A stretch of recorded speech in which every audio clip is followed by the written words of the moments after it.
Donc, on va commencer. Il est 35. Donc, voilà. Nous vous remercions une fois de plus d'être connectés aujourd'hui. On va partager un sujet voilà, qui intéresse beaucoup. Comme les sujets précédents, on va parler de l'entrepreneuriat. Donc, on sait qu'il y a plusieurs personnes qui veulent se lancer. Et voilà, comme je l'ai dit aujourd'hui, passer de salariat à entrepreneur, c'est des mindsets différents. Donc aujourd'hui, on a deux poids lourds qui vont du coup partager avec nous leur expérience, ce qu'ils ont retenu et ce mindset-là qu'ils ont dû acquérir du coup pour pouvoir réussir dans leur domaine respectif.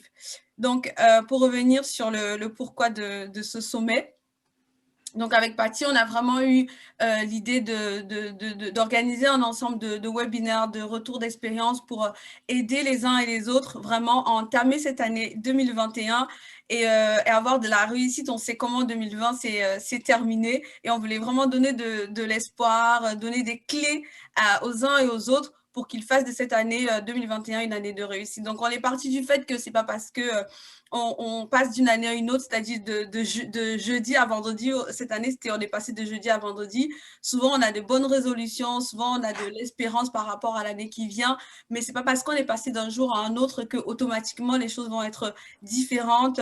Donc, il faut qu'il y ait ce changement dans notre état d'esprit, notre mentalité pour pouvoir vraiment travailler nous-mêmes à infléchir un peu la réalité et pouvoir être acteurs et responsables de ce que nous voulons atteindre en 2021. C'était vraiment notre but. Donc, nous avons réuni toutes ces personnes, tous ces coachs, tous ces conférenciers, ces auteurs qui ont accepté vraiment de faire partie du voyage et voilà, de partager avec nous leurs clés, leurs connaissances, leur expérience. C'est vraiment un honneur pour nous de vous avoir. On dit encore merci à tous les coachs. Donc, je vais me présenter. Je m'appelle Manuela, ça fait déjà un moment que je vous dis ça, mais c'est pour les nouveaux. Je suis chef de projet dans la logistique et je suis également coach en efficacité personnelle et professionnelle. Donc, je suis coach certifiée cette année et vraiment, en parallèle de mon activité de chef de projet dans la logistique, j'accompagne des hommes et des femmes pour qu'ils puissent vraiment être efficaces dans leur travail et également pouvoir atteindre leur objectif. Voilà, je vais laisser la parole à Patty du coup. Merci beaucoup Manuela. Bonsoir à tous encore une fois. Et comme je vous le disais encore une fois, je suis reconnaissante. J'attends 18h30 avec vraiment beaucoup de joie. Et ce qui est incroyable aussi, c'est que quand je dors, je me réveille le matin, je suis tellement remplie d'énergie parce que je sais que je suis en train de faire exactement ce que mon cœur m'a poussé à faire. C'est vraiment une expérience à faire absolument et à continuer à faire et avoir ça comme standard de vie. Alors, moi, je m'appelle Patience, j'habite en Allemagne, à Francfort, et je suis coach en transformation personnelle pour les femmes entrepreneuses spirituelles. En tout cas, j'accompagne ces femmes à réaliser leurs rêves, à se reconnecter à leur divinité, à resuivre à nouveau leur intuition et donc vraiment à entrer dans leur entrepreneuriat en partant du cœur. C'est vraiment ce que j'ai fait. Je suis très, très reconnaissante de faire ce projet qui réunit plusieurs coachs d'expertise vraiment différentes et on se rend compte en fin de compte que, par rapport à ce qu'on partage, c'est que peu importe le chemin qu'on a pris, on a les mêmes désirs, on veut absolument réaliser, c'est pourquoi on est ici sur Terre. Voilà pourquoi on a beau avoir plusieurs experts différents, mais vous vous retrouvez, on se retrouve dans leur message, on est juste reconnaissante. Et j'en profite même encore une fois à dire merci à tous les coachs qui sont là. Ça fait une semaine, je l'ai dit même à Manuela, que je suis en train de me demander quelle est la meilleure façon pour leur dire merci. D'ailleurs, si vous avez la possibilité, si des idées vous viennent, vous pouvez écrire dans les commentaires pour nous dire comment est-ce qu'on peut leur dire merci, de partager aussi gracieusement les clés qui viennent directement de leur expérience personnelle. C'est vraiment, moi, je suis tellement reconnaissante que ça fait vraiment une semaine que je n'arrive pas à trouver, à avoir un paquet concret. C'est ça que je vais offrir pour montrer ma reconnaissance. Alors, sans plus tarder, on va déjà commencer avec les intervenants. Donc, d'aujourd'hui, on va parler avec, enfin, vous allez écouter aujourd'hui Ouraï et vous avez écouté aussi Alain. Et ce qu'ils nous ont préparé est tellement extraordinaire que je vous prie franchement de prendre un stylo et votre cahier pour noter toutes les clés que vous allez recevoir parce que ça va vous transformer. Moi, j'en suis convaincue. Voilà, je laisse la parole. D'accord, on va laisser la parole à Aurélie qui va se présenter en premier. Super, bonsoir à tous. J'espère que vous allez bien. Écoute, Manuela, en tout cas, merci encore pour cette invitation. Merci à toi et Patience. Je suis vraiment ravie de pouvoir partager la scène avec Alain. Donc, pour me présenter rapidement, je m'appelle Ouraï, je suis de la région parisienne, originaire de la Mauritanie et du Sénégal. Aujourd'hui, je suis coach en vente et mindset et j'accompagne tout simplement les entrepreneurs à exploiter, comme vous pouvez le voir sur la slide, la compétence la plus lucrative au monde, c'est-à-dire celle de savoir se vendre et celle de savoir vendre. D'ailleurs, dans la deuxième partie de cette masterclass aujourd'hui, on va parler justement de comment booster ses ventes à travers le mindset. Merci en tout cas, Manuela, une fois de plus pour la prise de parole et je laisse Alain poursuivre. À tout à l'heure. À tout à l'heure, merci. Alors, bonsoir à tous. J'espère que vous m'entendez. Voilà. Alors, je ne sais pas par quoi commencer. Déjà, vous dire merci pour l'invitation. Je suis vraiment honoré de prendre la parole aux côtés d'Ouraï, qui je sais est quelqu'un qui est de grande valeur et de grand impact aussi dans ce qu'elle fait. Alors, moi, c'est Alain. J'accompagne concrètement les entrepreneurs à la fois dans leur stratégie de croissance, mais aussi dans l'énergie qu'ils donnent dans l'exécution de leurs projets. Mais surtout, ce qui moi m'intéresse le plus dans l'entrepreneuriat, c'est véritablement l'alignement entre nos valeurs et l'activité qu'on mène, l'alignement entre notre ambition et la valeur qu'on crée pour les autres. Donc, je suis vraiment convaincu que la clé dans un business qui croît, c'est véritablement cet alignement-là entre à la fois ce qu'on est, ce qu'on veut devenir, ce qu'on apporte aux autres et surtout l'espoir, le message d'espoir qu'on donne à ses clients. Voilà. Donc, je pense qu'on aura plus d'occasion de parler de nous, mais le plus important, je pense, aujourd'hui, c'est de voir ensemble ce qu'on voudrait vous partager afin que chacun de nous puisse repartir de cette conférence avec plein de choses pour évoluer personnellement, mais également dans son business. Voilà. Alors, Merci beaucoup, Alain. Est-ce que tu peux mettre ta vidéo et on va t'écouter? Ah oui, bien sûr. Alors, comment je fais ça?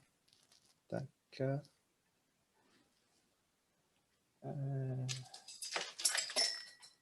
Alors. Ah, pardon. OK. Excusez-moi, j'ai dupliqué mon écran, donc... Alors, avant de commencer, il y a quand même quelques recommandations que j'aimerais vous partager, à la fois de l'expérience de sommets de ce type, mais également aussi de moi-même en tant que participant à des panels. C'est véritablement de prendre cette attitude de ce que moi je nomme comme le bon sceptique. Le bon sceptique, c'est vraiment celui qui expérimente de lui-même ce qu'il apprend ou la vérité à laquelle il est confronté. Donc, tout ce qu'on va vous partager aujourd'hui, c'est véritablement des idées qui sont tirées de notre expérience et de ce qu'on a pu observer, de nos réflexions, de retours d'expérience en termes d'accompagnement. Donc, c'est vraiment à vous d'en tirer parti personnellement. Je vous conseille vivement de ne pas prendre pour acquis à 100% tout ce qu'on va vous dire, mais de pouvoir, de votre expérimentation personnelle, voir ce qui marchera pour vous et de l'appliquer à votre activité ainsi qu'à tout ce que vous mettez en place. Donc, l'objectif, c'est de voir ensemble le mindset pour développer ton activité en toute authenticité. Avant de vous parler de ça, Alors, est-ce que j'ai la main? OK. Ouais, je reprends la main. OK, super. Alors, avant de vous parler de ça, j'aimerais vous raconter une petite histoire. C'est m'est arrivé hier. J'ai eu au téléphone un de mes amis d'enfance qui s'appelle Jean-Marc. Je ne sais pas, peut-être qu'il est en ligne. Jean-Marc, c'est un bon ami. On a ensemble eu pratiquement tout ensemble. On a eu le bac, par exemple, ensemble. On a mené ensemble certains projets. Moi, je suis originaire de la Côte d'Ivoire. Et Jean-Marc, il est donc resté au pays comme moi je suis venu ici. Jean-Marc, c'est un entrepreneur aussi dans l'âme. Hein. Il a mené plusieurs activités. Malheureusement, Jean-Marc a connu beaucoup d'échecs dans les entreprises qu'il a mis en place. Et hier nous sommes vus au téléphone pour parler d'un projet qu'on a ensemble depuis longtemps, un projet en lien avec l'entrepreneuriat et l'investissement. Et Jean-Marc m'a confié tout simplement que il avait lu un de mes posts sur Facebook qui l'avait vraiment fait réfléchir en profondeur sur ce qu'il fait au quotidien, sur la manière dont il se voit, sur finalement sa propension à rester dans l'auto-sabotage. Pourquoi? Tout simplement parce qu'il considère être quelqu'un qui a échoué, parce que ses premières expériences en tant que chef d'entreprise se sont soldées par un échec. Et le point, pourquoi je vous parle de ça, parce que c'est une histoire personnelle, donc vous n'avez pas à savoir ça, mais je vous en parle parce que notre conversation m'a inspiré, finalement. Notre conversation m'a inspiré parce que, bon, d'abord, il m'a fait comprendre que le post que j'ai partagé à mon réseau, ça a eu un effet bénéfique sur lui. Il a commencé à mener des actions qu'il ne se croyait pas capable de faire. Il a commencé à signer des partenariats et à mettre en place des projets. Mais le point, c'est qu'ensemble, en fait, on a détecté quelque chose. Dans une conversation de 15 minutes, on a détecté tout simplement que la meilleure compétence de Jean-Marc, c'est-à-dire sa zone d'excellence, c'est tout simplement l'échec. Donc, je répète, la zone d'excellence de Jean-Marc, c'est tout simplement l'échec. Pourquoi? Parce qu'avec son expérience d'échec en entrepreneuriat, en tant que chef d'entreprise, il a suffisamment de retours d'expérience pour montrer aux autres entrepreneurs, à ceux qui viennent vers lui pour des conseils, il peut vraiment leur montrer tout ce qu'il faut faire pour échouer dans leur business. Ce qui veut dire quoi? Ce qui veut dire que sa valeur à lui, c'est de non seulement détecter des comportements qui vont aller droit vers le mur, mais également, il a aujourd'hui suffisamment de recul pour savoir ce qu'il faut faire pour éviter l'échec. J'ai été vraiment très marqué par cela parce que j'ai compris une chose, c'est que finalement, quand on est entrepreneur, qu'est-ce qu'on recherche? On recherche tous de la croissance. On recherche à passer d'un point A à un point B. Mais souvent, on oublie que passer d'un point A à un point B nécessite absolument une transformation. Alors, avant même de commencer la conférence, j'aimerais que tu notes quelque part aujourd'hui, quel est ton point A? Donc, où est-ce que tu en es aujourd'hui? Prends note, écris tout ce que te vient en tête. Fais un constat de ta situation actuelle. Qu'est-ce que cette situation implique comme changement pour aller au point B? C'est-à-dire, qu'est-ce qu'il te faut appliquer comme changement, comme transformation pour atteindre l'objectif que tu vises? Et à propos, est-ce que tu as vraiment identifié cet objectif? Est-ce que tu l'as vraiment analysé? Est-ce que tu sais ce que ça implique? Donc, avant de commencer, c'est un petit exercice que je te donne qui va te servir. Bien entendu, cette méthodologie va évoluer en fonction de ta situation. Mais le plus important, c'est de savoir vraiment où est-ce qu'on en est et où est-ce qu'on veut partir. Et mon propos ici, c'est de dire que finalement, on est amenés tous à adopter de nouveaux chemins de pensée selon la situation dans laquelle on se trouve et surtout selon ce qu'on veut devenir, selon ce qu'on veut être. Par exemple, quand j'étais salarié, j'ai bien compris que mon mindset, c'est-à-dire la manière dont je pense, la manière dont je raisonne, ne correspondait pas véritablement à ce que je devenais lorsque j'ai décidé de me mettre à l'entrepreneuriat à 100%. Par exemple, si vous êtes entrepreneur et que vous avez 1 année à 2 années d'expérience, ce n'est absolument pas la même chose, la même réalité que lorsque vous avez 5 ans à 10 ans d'expérience, parce que là, les choses évoluent. Vos ambitions évoluent, quelquefois même vos valeurs évoluent. Donc, il y a lieu de se poser ces questions-là pour se demander finalement quelle est cette nouvelle attitude, quel est ce nouveau mode de pensée que je veux viser. J'ai fait quand même mes devoirs. Hein. Et pour ce que j'ai pu voir en termes de mindset, alors, en termes de mindset, il y a un élément très important également qui est l'authenticité. L'authenticité, c'est tout simplement le caractère de ce qui est authentique, le caractère de ce qui est sincère. Donc, c'est la qualité d'un fait conforme à la vérité. Pourquoi c'est important? Ben, tout simplement parce que tout au long de notre vie, on a eu à subir, consciemment ou inconsciemment, plusieurs influences de ce qu'on peut appeler les différentes sphères d'influence, qu'il s'agisse de notre famille, qu'il s'agisse de nos amis, qu'il s'agisse de l'éducation, etc. Aujourd'hui, qu'il s'agisse d'Internet, on a plusieurs sources d'inspiration et d'influence qui conditionnent plus ou moins la manière dont on voit le monde, la manière dont nous-mêmes on se voit et la manière dont on se croit capable de faire ou de ne pas faire certaines choses. Donc, à ce niveau-là, c'est important d'abord de bien se rendre compte que dans notre manière de voir le monde, il y a des biais qui peuvent exister sans même qu'on s'en rende compte. Donc, ces biais-là peuvent être, par exemple, le fait que je sois sur Internet et que je me considère trop lent ou trop rapide par rapport au succès ou à l'échec de certaines personnes qui le démontrent sur le web.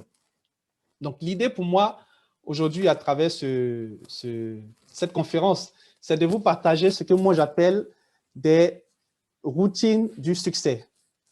Alors, qu'est-ce que les routines du succès? Pour moi, les routines du succès, c'est un ensemble de méthodes prévues d'avance qui vont vous permettre d'élargir votre zone d'influence, de limiter le recours à votre volonté dans des situations problématiques et d'autre part, de favoriser des attitudes de succès. Tout simplement, ça veut dire que les routines du succès, c'est tout ce qui va vous permettre de faire des choix sur vos modes de pensée, faire des choix sur vos modes d'action, faites des choix sur vos réactions, comment est-ce que vous réagissez face aux événements extérieurs, faites des choix sur votre état d'esprit, etc. Et pour cela, il y a quelqu'un que vous voyez à l'écran là, qui s'appelle Napoléon Hill. Je pense qu'il y a pas mal de gens parmi vous qui le connaissent bien avec ses livres, qui nous dit que pour devenir riche, il est indispensable de tirer des plans et d'organiser ses connaissances. Et il rajoute, très, très important, il rajoute que la pauvreté ne nécessite aucun plan. Alors là, c'est fort. Qu'est-ce que ça veut dire? Le cerveau collectif, c'est tout simplement l'environnement stimulant dans lequel vous baignez.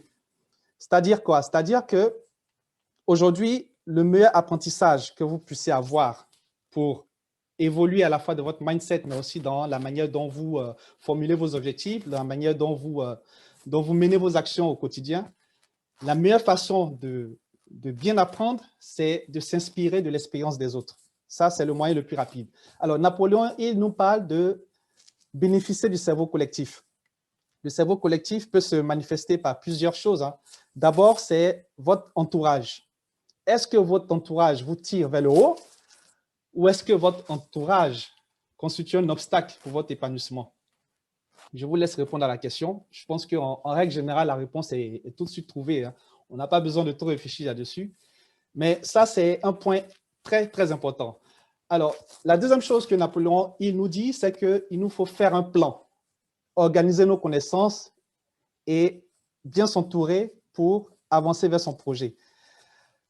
Moi, je pense qu'aujourd'hui, surtout avec le contexte actuel, il nous faut absolument trouver de nouvelles manières de faire les choses. Il nous faut trouver de la créativité dans tout ce qu'on fait. Il nous faut inventer de nouvelles solutions. Alors, je vous montre la photo de ce charmant monsieur, Joy Paul Guilford, qui a pour la première fois parlé de ce qu'on appelle la pensée divergente. Alors, qu'est-ce que la pensée divergente? Tout simplement, c'est l'imagination créatrice. C'est, on va dire, cette capacité de trouver des solutions variées à un problème unique. C'est légèrement différent de l'intelligence, qui est le fait de trouver la bonne réponse à un problème. Donc, concrètement, les bénéfices pratiques de stimuler votre créativité, de stimuler votre imagination créatrice, c'est tout simplement pour vous, que vous soyez entrepreneur ou que vous démarrez dans votre activité, c'est tout simplement d'avoir cette capacité-là à créer des solutions nouvelles. Quand on est entrepreneur, solution nouvelle, qu'est-ce que ça veut dire? Solution nouvelle, ça veut dire tout simplement d'avoir cette capacité à créer des offres utiles et surtout des offres remarquables qui se démarquent de ceux de votre marché. Pourquoi? Parce qu'aujourd'hui, l'imagination et surtout la créativité sont des compétences rares. Pourquoi? Parce que Internet nous divulgue des idées de part et d'autre. De part et d'autre, on voit bien ce qui fonctionne et souvent on a tendance à nous montrer que ce qui fonctionne. L'idée, c'est qu'aujourd'hui, on a tendance à penser que quand quelque chose fonctionne pour une personne, ça veut dire que ça fonctionnera aussi pour moi. Si je suis dans un marché, on va dire, de coach de vie et que je parcours le web et que je vois tout ce que ce coach de vie à succès fait, l'influence d'Internet peut me faire croire que je devrais tout simplement copier ce qu'il fait pour avancer. Mon propos ici, c'est de ne absolument pas donner de leçons aux uns et aux autres. Ce n'est pas ça mon propos. Mais mon propos, c'est qu'il y a dans l'imagination créatrice des trésors inépuisables pour ceux qui décident justement de faire travailler cette faculté. Comment faire concrètement? Ça, c'est vraiment des habitudes que moi, personnellement, j'ai mis en place. Donc, ça pourra marcher comme ne pas marcher pour vous. Mais l'idée, c'est que moi, je me suis rendu compte que les moments de créativité, je les ai surtout lorsque je me reconnecte à la beauté de la nature. Ça veut dire quoi? Je suis quelqu'un qui aime beaucoup faire des marches et je me rends compte que ça stimule énormément mon imagination créatrice. Également, la musique, également tout ce qui me détend a tendance à laisser courir mon imagination. Donc, l'idée, concrètement, on va faire quelque chose de très spécial. C'est ce qui s'appelle le jeu de la couverture. Je ne sais pas si certains d'entre vous connaît cet exercice, mais il est tout simple. Et là, je vous demande de jouer le jeu. Voilà, tout simplement. Alors, je vais vous demander de fermer les yeux. Voilà, j'espère que vous n'êtes pas au volant, sinon ça sera un peu compliqué. Donc, fermez les yeux si vous le pouvez. C'est un exercice de 2 minutes, hein, pas plus. OK. Projetez-vous dans 3 à 5 ans. Projetez-vous dans 3 à 5 ans. Et donc, vous passez devant un kiosque, vous avez toujours les yeux fermés. Voilà, détendez-vous. Vous vous projetez de 3 à 5 ans, pardon. Vous passez devant un kiosque et vous voyez un magazine. Bon, en l'occurrence, Forbes. Vous voyez un magazine et sur ce magazine, ben, il y a votre photo, en fait. Il y a votre photo sur ce magazine et il y a un grand titre qui parle de vous, tout simplement. Et ce grand titre, en fait, vous présente comme quelqu'un qui fait quelque chose à fort impact, comme quelqu'un qui a connu une grande réalisation, qui a connu un grand succès. Alors, l'idée de l'exercice, vous fermez les yeux toujours, c'est d'imaginer qu'est-ce qu'un magazine qui présente des célébrités en griffe peut bien raconter de vous. Donc, quelle est cette prouesse que vous avez réalisée et qui fait que vous faites le grand titre de ce magazine? Donc, réfléchissez un moment. Quand vous avez trouvé la réponse, écrivez-la sur votre bloc-notes.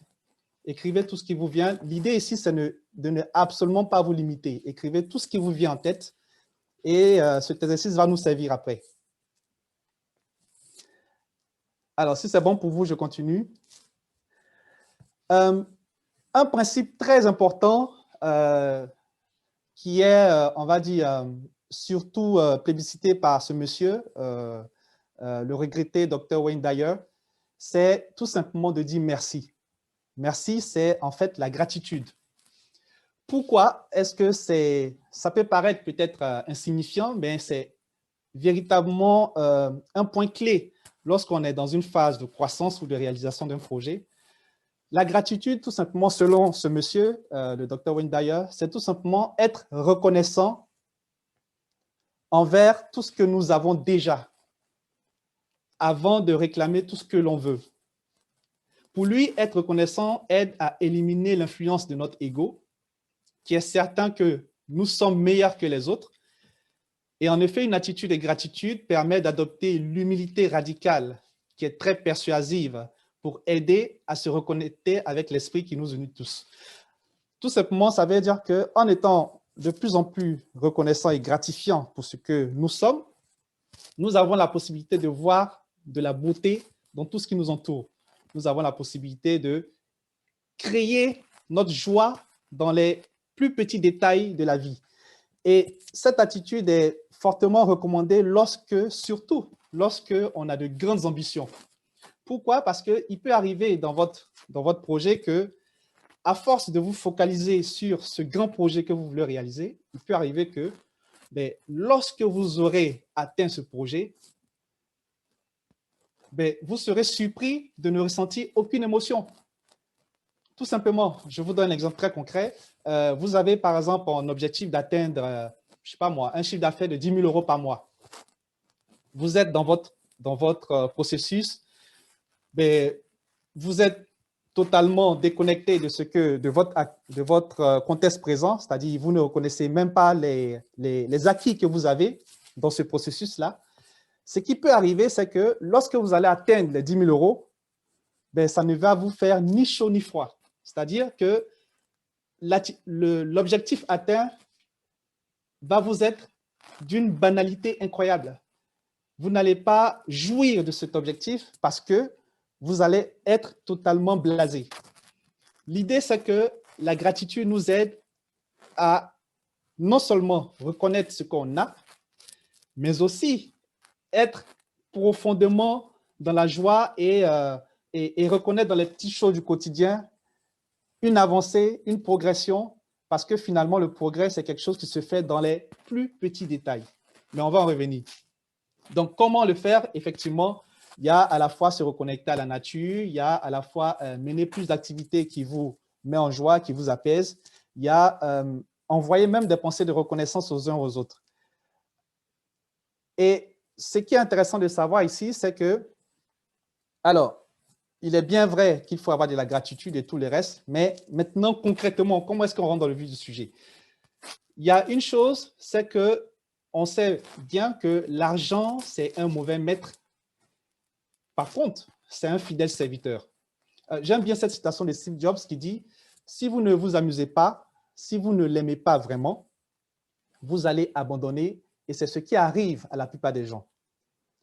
La plupart des gens, la plupart des personnes de notre environnement ou la plupart des personnes qui se lancent ou alors même la plupart des personnes qui veulent faire exploser leur chiffre d'affaires, leur business, peuvent être tellement omnibulés par cet objectif qu'ils peuvent en oublier même pourquoi est-ce qu'ils le font, tout simplement. L'idée ici, c'est de savoir que, OK, je vais atteindre cet objectif, mais finalement, faire attention parce qu'on peut soi-même être son propre tyran. C'est-à-dire, entreprendre finalement, c'est exécuter une action qui peut être en général longue et complexe. Mais par contre, il faut faire attention à ne pas finalement se laisser avaler par son objectif. L'idée ici, c'est quoi? On parle de plus en plus de mener des activités de passion, c'est vrai, mais moi, je veux attirer aussi votre attention sur le fait que la passion peut être un piège dans le sens où vous pourrez être tenté de prendre la passion à son premier sens. C'est-à-dire, lorsque vous n'avez pas de plaisir à faire ce que vous faites, eh bien, vous lâchez prise, vous laissez tomber. La passion, c'est véritablement se focaliser sur l'idée de pouvoir apporter des solutions à ses clients, Donc, vous êtes passionné par le problème de votre client. Vous êtes passionné par le fait de chercher de nouvelles solutions pour votre client. Vous êtes passionné parce que non seulement vous vous transformez, mais aussi vous rendez agréable la vie de quelqu'un d'autre. Alors, concrètement, comment est-ce que je peux faire ça au quotidien? Parce qu'il ne suffit pas seulement d'être passionné pour concrétiser son ambition. Ce cher monsieur Aliko Dangote est tout simplement, on va dire, l'homme le plus riche d'Afrique et je pense même qu'il est l'Africain le plus riche du monde. Pour lui, créer un commerce, donc remplacer commerce par business, par projet, etc. Créer un commerce qui vous rencontrera le succès, pardon, pour créer un commerce qui rencontrera le succès, vous devez commencer petit et rêver grand. Commencer petit et rêver grand, pour moi, c'est une méthode ultra efficace pour faire de grandes choses. On sous-estime souvent ce qu'on peut accomplir en 5 ans, en 10 ans. Et souvent, on est focalisé sur du court terme. On veut que tous nos objectifs puissent, voilà, en un claquement de doigts, tous ces objectifs puissent se réaliser. Mais en réalité, on oublie que même la plus petite marche d'un gratte-ciel permet d'atteindre le sommet. Donc, l'idée avec ce principe-là, qui est les grandes visions, c'est tout simplement de petites actions au quotidien. L'idée, c'est que vous puissiez vous dire, OK, j'ai une grande idée, j'ai un grand projet. Quelle est la plus petite action que je peux mener au quotidien et qui va me rapprocher de cet objectif? Donc, quelle est cette petite action qui va me rapprocher de mon objectif que je peux mener au quotidien? Pour ça, il y a un concept qui a été mis en place par Google, surtout Google X, c'est-à-dire c'est la branche d'innovation de Google. C'est un concept qu'ils appellent Monkey First. Je ne sais pas si certains d'entre vous le connaissent, mais ce concept dit quoi? Ce concept dit, si vous avez pour projet de faire apprendre à un singe la pièce de Shakespeare, le plus important pour vous, ce n'est pas de construire le pied d'estrade. Donc, le pied d'estrade, c'est ce sur quoi le singe est arrêté. Le plus important pour vous, c'est de tout de suite commencer à apprendre la pièce au singe. Bon, c'est un peu loufoque, je vous le concède, mais l'idée ici, c'est de dire quoi? C'est de dire que lorsque j'ai un projet, peu importe le projet, peu importe l'objectif que je veux atteindre, l'idée pour moi, c'est d'identifier rapidement l'action la plus déterminante pour que je puisse faire un grand bond dans ce projet. Et l'indice que je peux vous donner là-dessus, c'est de tout simplement lister tout ce qui vous fait peur dans votre objectif, tout ce qui vous fait peur dans votre projet, de les lister. Et bien, le Monkey First, lorsque vous voulez l'appliquer à vous, c'est tout simplement toutes ces actions qui peuvent vous faire peur, toutes ces actions qui peuvent vous faire générer un sentiment d'échec. Donc, ce sont les actions les plus déterminantes pour vous dans ce projet-là. Alors, justement, lorsqu'on parle de peur, il y a quelque chose d'intéressant avec ce que ce grand monsieur a dit. Je ne perds jamais, soit je gagne, soit j'apprends. La peur, tout simplement, c'est un sentiment de ne pas réussir. La peur de l'échec, je veux dire, c'est un sentiment de ne pas réussir une tâche avant même de l'avoir commencée. Ce qu'il faut retenir ici, c'est que l'expérience est toujours le meilleur support pour l'apprentissage. Le plus important, c'est de rester focus sur vos objectifs malgré ce sentiment d'échec qui peut vous envahir. Et ce qu'il faut retenir ici également, c'est que finalement, c'est par l'action et par l'échec que vous allez devenir encore meilleur. Seuls ceux qui échouent savent vraiment de quoi ils parlent, finalement. Donc, n'hésitez pas à vous confronter à cette peur de l'échec. Le plus important quand vous avez des situations d'échec, c'est véritablement de faire une analyse à froid de ce qui est arrivé. En vous demandant, par exemple, comment éviter l'impact de ce qui est arrivé. Qu'est-ce qui vous a manqué dans ce que vous avez mis en place? Qu'est-ce que cette situation vous a enseigné comme leçon? Et comment est-ce que vous pouvez corriger cela à l'avenir? Alors, tout ce que je viens de dire, c'est véritablement des principes. Je pense que vous allez reprendre cette conférence et regarder encore tout ça pour voir comment est-ce que cela peut s'appliquer à votre situation. Mais il y a il y a véritablement une méthode que je vais vous partager, une méthode qui a été mise en place par Tommy Baker. Il nous parle de la règle des 1% ou la sensation de progresser. Le problème, c'est qu'en général, lorsqu'on veut passer d'un point A, c'est-à-dire notre situation actuelle, à un point B, la situation qu'on vise, ce qu'on veut devenir, ce qu'on veut accomplir, le problème qui se passe, c'est qu'on peut avoir cette perception d'échec parce qu'on ne réussit pas à faire correspondre notre réalité à ce vers quoi on veut tendre. Et je vous l'ai dit d'entrée de jeu, aujourd'hui, Internet a instauré ce désir d'immédiateté dans tout ce qu'on fait. Le temps se raccourcit et on a l'impression que lorsqu'on veut un changement, il doit se faire tout de suite à l'instant. Donc, Tommy Baker nous propose la règle des 1%, qui est tout simplement de mettre en place des micro-progressions. Les micro-progressions, c'est quoi? C'est un ensemble de petites actions que vous allez mettre en place chaque jour, en identifiant bien sûr les actions les plus transformatrices pour vous. Et ces petites actions vont vous permettre, avec ce qu'on appelle les quick wins, avec les petites victoires que vous allez gagner, ces petites actions vont vous permettre d'avoir cette sensation de progression qui vont renforcer votre estime de vous, qui vont renforcer votre confiance en vous. C'est un point clé ici parce que le résultat, c'est que vous allez être beaucoup plus persévérant dans ce que vous faites. Vous n'allez pas vous décourager au premier échec ou au premier obstacle, mais vous allez comprendre en fait que vous vous projetez sur du moyen, sur du long terme. Vous allez vous rendre compte en fait que malgré quelques échecs que vous aurez eus, vous avez quand même eu également de petites victoires qui vous font comprendre que vous êtes sur le bon chemin. Alors, pour finir, j'aimerais aussi vous dire que lorsque on projette de réaliser un projet, lorsqu'on projette de devenir quelqu'un qui nous paraît beaucoup plus attrayant que la personne que nous sommes aujourd'hui, l'idée, c'est de se démarquer totalement des actuels. Alors, je reprends ce que je viens de dire.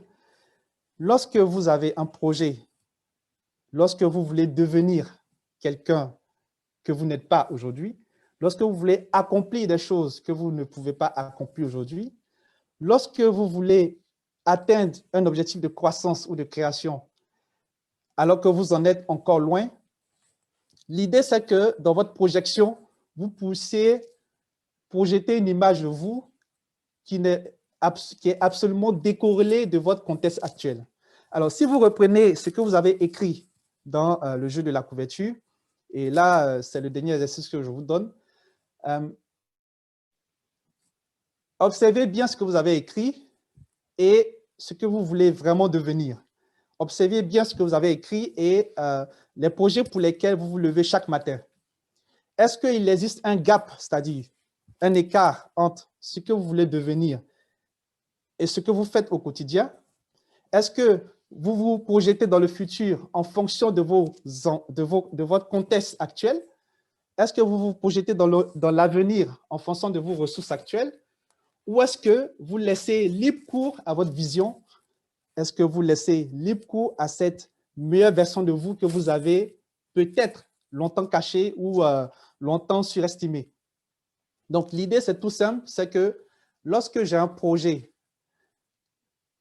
chacun de nous est mu par une ambition de grandeur. Voilà, ça, c'est lié à l'esprit humain. On a tous besoin de croissance. Tant qu'on vit, il y a un phénomène mécanique qui se met en place, qui est la croissance de tout être vivant. Mais il arrive que, quelquefois, on limite notre potentiel. Donc, on limite nos ambitions parce qu'on a des circonstances qui nous renvoient à une réalité qui n'est pas forcément celle dans laquelle on se verrait. Donc, l'idée de ce jeu, c'est de vous faire comprendre que même si vos circonstances vous donnent une image de vous qui ne vous satisfasse pas, l'idée, c'est que vous puissiez vous projeter tel que et conformément à la vision que vous avez de la meilleure version de vous. Et je vous promets, je vous assure que c'est d'abord les grandes visions qui mettent en mouvement. Ce ne sont pas les visions modestes. En d'autres termes, plus votre vision sera grandiose et plus vous aurez cette énergie pour aller la chercher. plus votre vision sera modeste et moins vous aurez cet entrain pour aller la chercher. Donc, je vous encourage vivement à avoir de grandes visions. Je vous encourage vivement à pouvoir vous projeter le plus loin possible dans ce que vous voulez avoir et de trouver des moyens pour y arriver. On peut vraiment tout faire, on peut tout réaliser. Il n'y a aucune limite à l'esprit humain. Il suffit de croire en vous, il suffit de croire en ce que vous êtes véritablement et il suffit tout simplement de se dire que, OK, je suis entrepreneur, je suis la solution pour quelqu'un et je peux transformer ma vie et transformer celle de mes clients. Alors, pour finir, je vais vous laisser avec cette citation de Jim Rohn qui dit tout simplement « Pour avoir plus, devenez plus.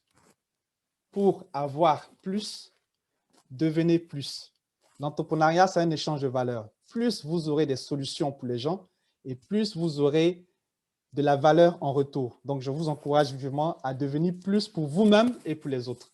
Voilà. Donc, je vais laisser la parole à, je crois, à Oreille pour la suite. Oui, merci beaucoup Alain pour ces partages. Je suis sûre qu'il y aura des questions qui vont arriver et vous pouvez vraiment déjà les laisser, toutes ces questions. On va y répondre après, mais effectivement, pour le moment, on va laisser la parole à Oreille pour qu'elle nous présente aussi, voilà, comment pouvoir se vendre, comment vendre efficacement. Merci beaucoup Alain et je laisse la parole à Oreille.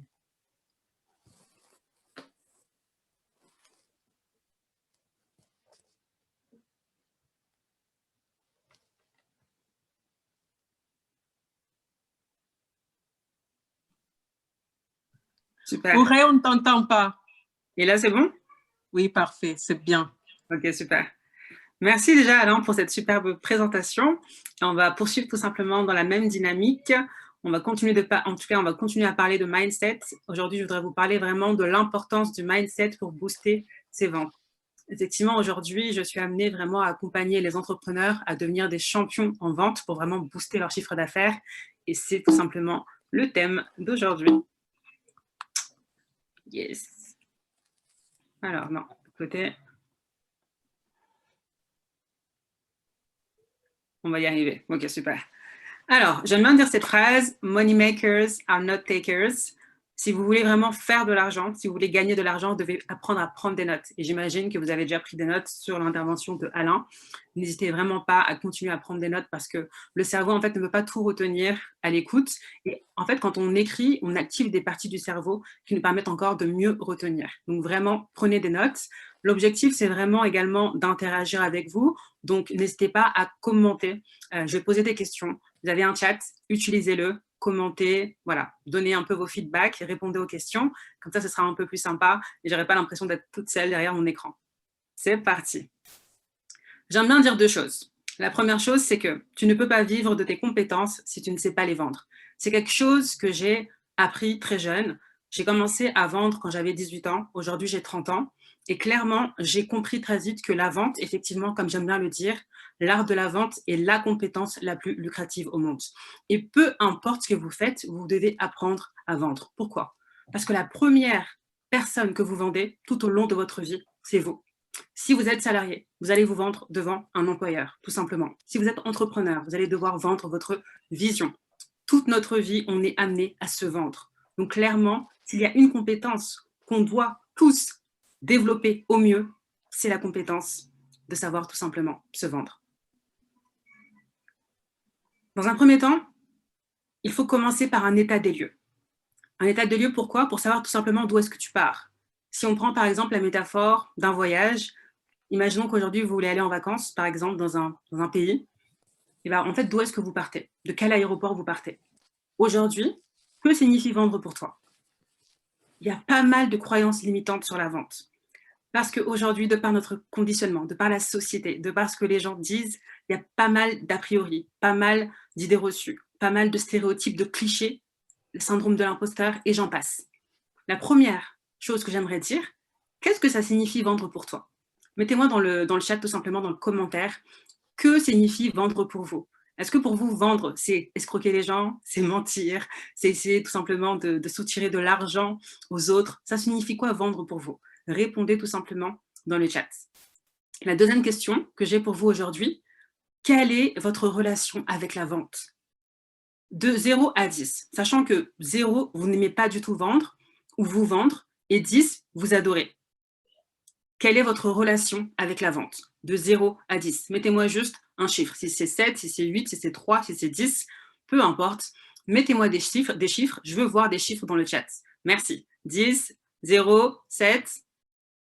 Trouver des clients et signer des contrats. Vendre est égal rendre service. Super, j'aime ça. 2, 7, 10, 7. OK. Offrir un service à une tierce personne, moyennement un prix. Répondre à un besoin important pour une personne. Super.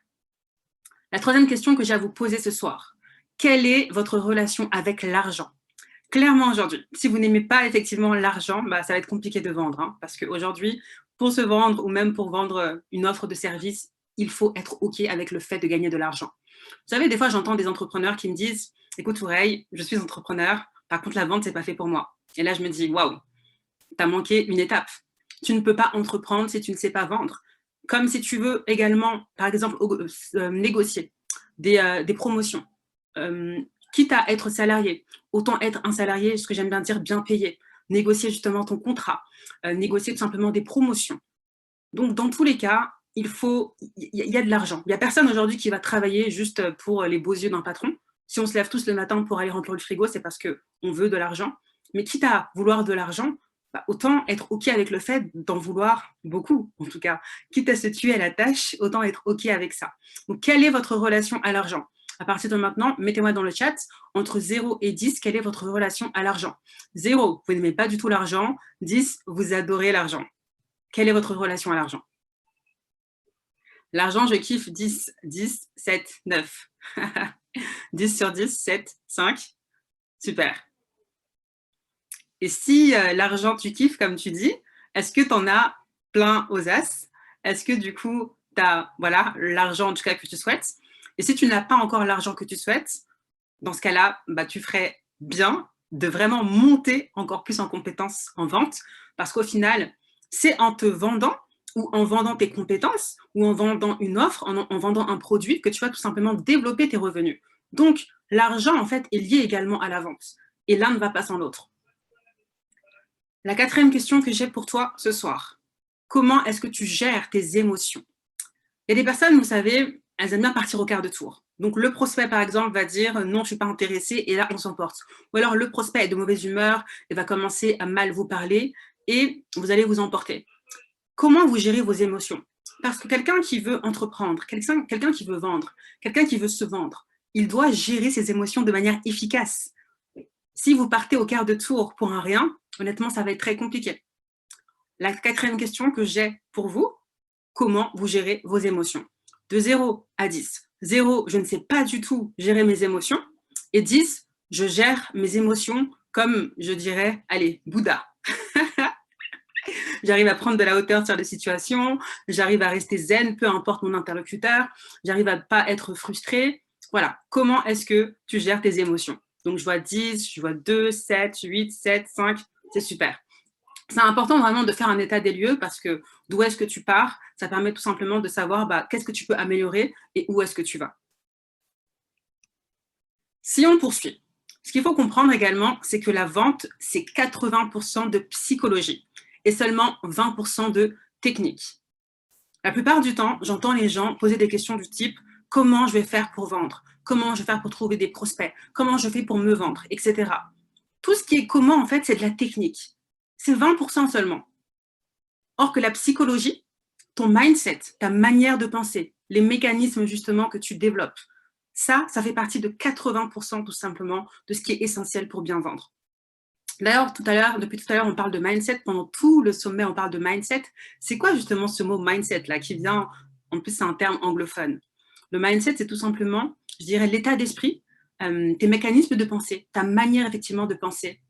C'est vraiment, c'est lié à ton conditionnement, c'est également lié à ta culture, à ton histoire, c'est également lié à tes croyances, surtout à tes croyances.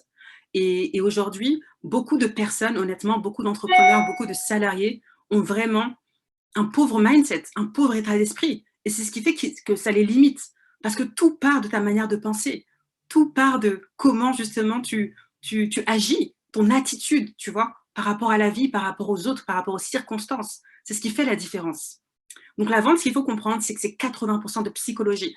Et le meilleur conseil que je donnerais, justement, c'est pour ça qu'aujourd'hui, on parle de mindset, c'est que si tu veux mieux vendre, si tu veux mieux te vendre, tu dois travailler ton état d'esprit, tu dois travailler qui tu es, tu dois te développer personnellement, tu dois travailler ta psychologie, parce que tout part de toi.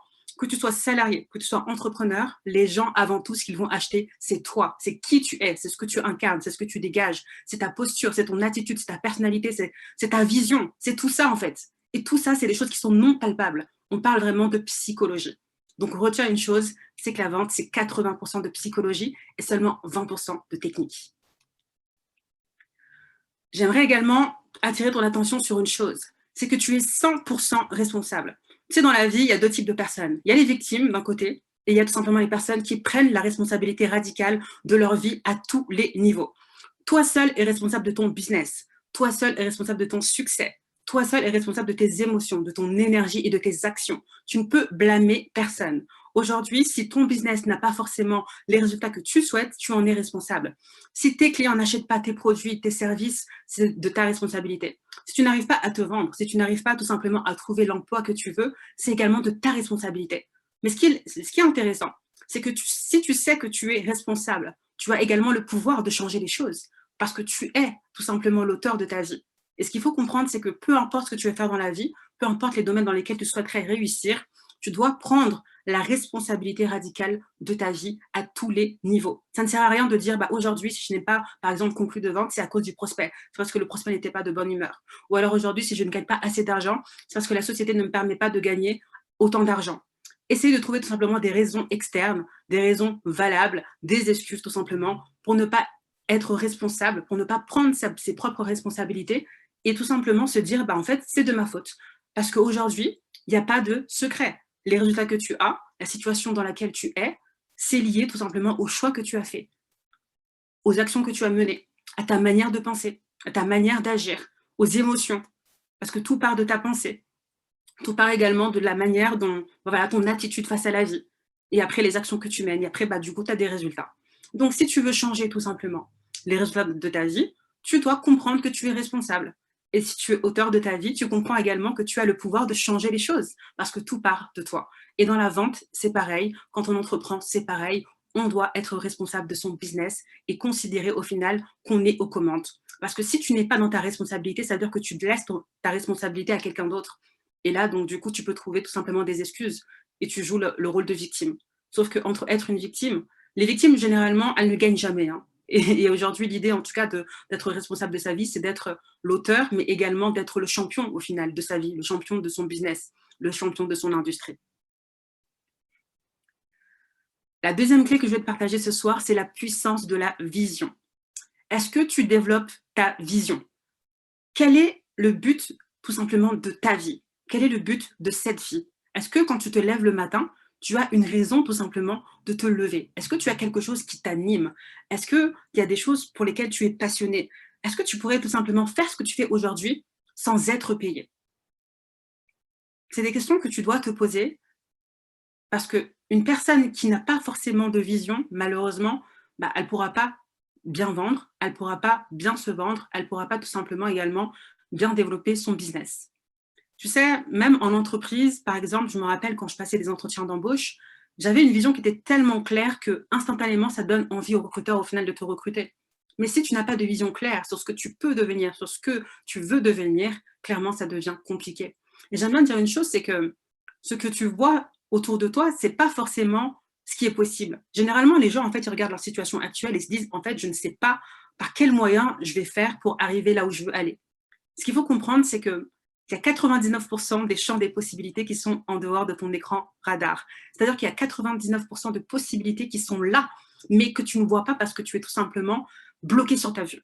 Et la vision, c'est tout simplement se dire qu'aujourd'hui, je sais que je peux aspirer à mieux, je sais que je peux aspirer à plus, je sais que j'ai un destin qui est beaucoup plus grand que ce que je peux voir à l'instant T et que c'est possible tout simplement de me connecter à cette vision et d'avancer et de cheminer étape par étape, jour après jour, vers justement cette vie qui m'inspire vraiment. Donc, tu dois développer ta vision, parce qu'aujourd'hui, les meilleurs vendeurs, les meilleurs entrepreneurs, ce sont des personnes qui ont une vision qui est claire, une vision qui est précise, une vision qui est définie. Et tu dois le faire. Je vais tout simplement te raconter une petite histoire pour t'expliquer un peu la puissance de la vision. Je me rappelle que j'avais été embauchée pour un poste de business developer, tout simplement un poste de chargé du développement commercial pour une entreprise dans les nouvelles technologies. Quand j'ai été tout simplement recrutée, dans les 2 premières semaines, je devais aller en vacances au Kenya. Donc, on était 3 nouveaux. Je me disais tout simplement qu'à mon retour du Kenya, c'est sûr que dans tous les cas, je veux conclure des ventes. Même si je suis partie en vacances pendant 2 semaines, je veux montrer que je suis capable tout simplement de closer, de conclure des ventes. Donc, je pars au Kenya pendant 2 semaines, je reviens et sur les 3 nouveaux, je suis la seule tout simplement qui a réussi à conclure des ventes. Pourquoi? Parce que j'avais déjà une vision qui était claire avant de partir en vacances et que je savais déjà que je voulais conclure des ventes. Maintenant, je reviens de vacances et je me dis, à la fin de l'année, on était en fin septembre, au mois de décembre, j'aimerais tout simplement partir pendant 1 mois au Sénégal et en Mauritanie, mes pays d'origine, pour tout simplement les vacances de fin d'année. Et je me dis, écoute Aurélie, tu viens d'être embauchée dans une nouvelle entreprise, tu reviens déjà de vacances, on a accepté de te donner les vacances, et là, en tant que salarié, tu veux repartir pendant 1 mois. Waouh, ça va être chaud, mais en tout cas, tout est possible. Et je me dis, quelle est la meilleure manière de pouvoir partir en vacances pendant 1 mois en étant sereine? Je me dis tout simplement, on avait un objectif de faire 20 000 € de chiffre d'affaires par mois par commerciaux. On était 4 commerciaux. Je me dis, bah écoute, si j'arrive à faire 20 000 € de chiffre d'affaires, je pense que je pourrais partir en vacances. Mais je me dis, c'est pas suffisant. Maintenant, je me dis, et si j'arrive à faire tout simplement le double de ce qu'on me demande? Donc, au lieu de faire 20 000 € de chiffre d'affaires, je fais 40 000 € de chiffre d'affaires. Je pense qu'il y a moyen tout simplement de partir en vacances. Maintenant, je me dis, et si maintenant je fais le triple de ce qu'on me demande? Là, c'est limite, en fait, mon manager, il me dit, bah écoute, Aurélie, je t'offre le billet d'avion, tu peux partir en vacances et reste-y autant que tu veux. Et donc, à partir de là, j'avais 3 mois et je me suis dit tout simplement que pour le mois de décembre, mon objectif, ce ne serait pas de faire 20 000 € de chiffre d'affaires, mais plus de 60 000 € de chiffre d'affaires. Parce que j'avais cette vision tout simplement de partir en vacances pendant 1 mois, même si je suis salariée, je voulais tout simplement profiter de ce mois de vacances. Et ce qui est intéressant, et ce que j'aime bien dire, c'est que dans la vie, quand tu as une vision qui est claire, en fait, il y a tout qui s'aligne. C'est-à-dire que je commence vraiment à attirer vers moi les bons prospects, attirer vers moi les bons interlocuteurs, attirer vers moi vraiment les bonnes entreprises, les belles opportunités. Je commence tout simplement à avancer. Mais ce qui est intéressant, c'est que je prends mon billet d'avion avant même de conclure tout simplement les ventes que je voulais, tellement j'étais persuadée que j'allais tout simplement atteindre mon objectif et que j'allais réussir. Donc, je prends mon billet d'avion. Je sais que je pars pendant 1 mois. Pour l'instant, je n'ai pas encore conclu de vente. Je me rappelle que 3 jours avant de partir en vacances, je n'avais toujours pas annoncé à mon manager que je devais partir en vacances. Mais pourtant, j'ai toujours cette foi et cette certitude. Et là, 2 jours avant, il y a tout qui s'enchaîne. Je commence tout simplement à conclure des ventes comme jamais. Et ce qui est intéressant, pour tout simplement illustrer la puissance de la vision, c'est que ce mois-là, le mois de décembre, généralement, vous savez, c'est un mois qui est un peu compliqué quand on est en B2B, donc business to business. Et généralement, c'est Noël en fait. Les gens veulent tout simplement partir en vacances, etc. Même pour signer des contrats, on te dit on te recontactera plutôt en janvier, etc. Mais là, je me dis tout simplement que je vais rester focus sur mon objectif parce que tout est possible. Et là, le mois de décembre, déjà pour atteindre l'objectif de 20 000 €, c'était compliqué. Mais comme 3 mois en avance, j'avais posé cette vision que je voulais partir tout simplement en vacances, ce qui s'est passé, c'est juste génial. On était 4 commerciaux. Tous mes collègues ont fait 8 000 € de chiffre d'affaires contre 20 000 € qu'on devait faire. Et moi, parce que j'avais cette volonté vraiment de partir en vacances, j'avais cette vision, j'ai réussi tout simplement à conclure plus de 62 000 € de chiffre d'affaires contre 8 000 € pour tous mes collègues. Et là, clairement, on voit que la vente est explosive. Tout ça parce qu'en amont, j'avais cette vision qui était claire. Je savais ce que je voulais, j'étais déterminée et je savais que tout était possible, tout simplement. Et donc, les seules limites aujourd'hui sont celles que tu t'imposes.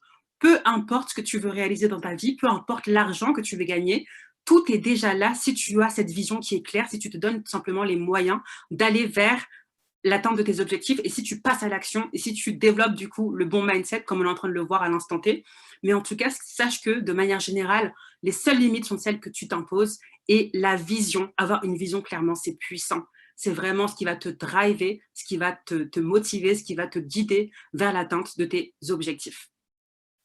Est-ce que vous êtes OK avec la partie vision? Est-ce que votre vision, elle est assez claire? Mettez-moi ça en chat dans les commentaires. Merci.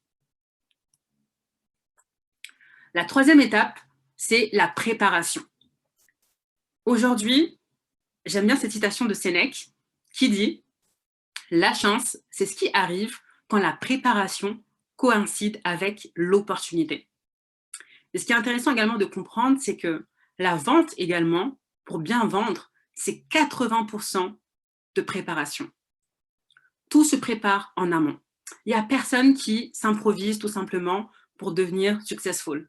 Comme disait tout à l'heure Alain, en fait, il n'y a pas de plan pour devenir pauvre. Il n'y a pas de plan pour échouer. Il n'y a pas de plan pour avoir une vie médiocre. Ça, c'est sûr qu'il n'y a pas de plan.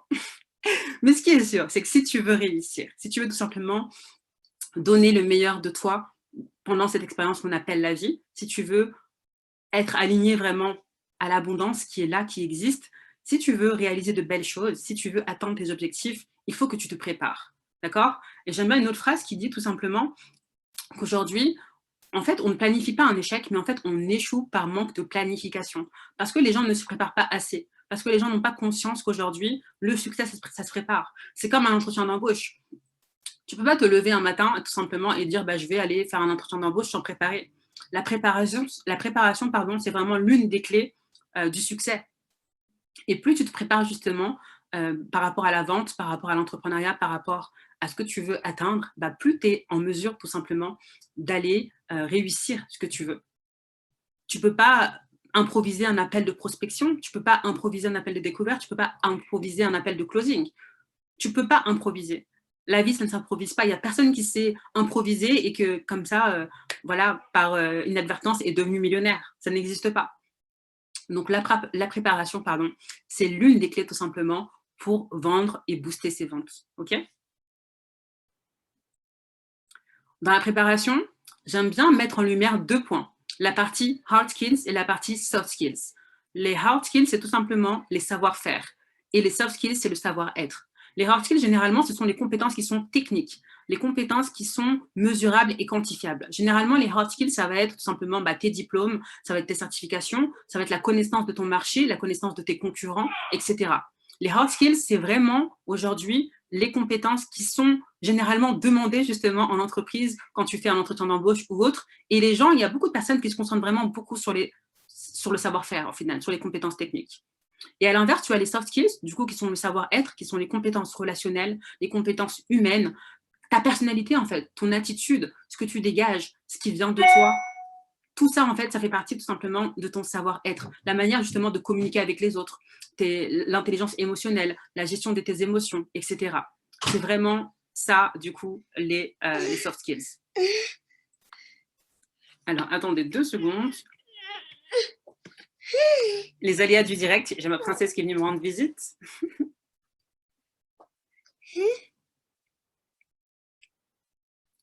Alors, tiens. Maman, je vais t'engager.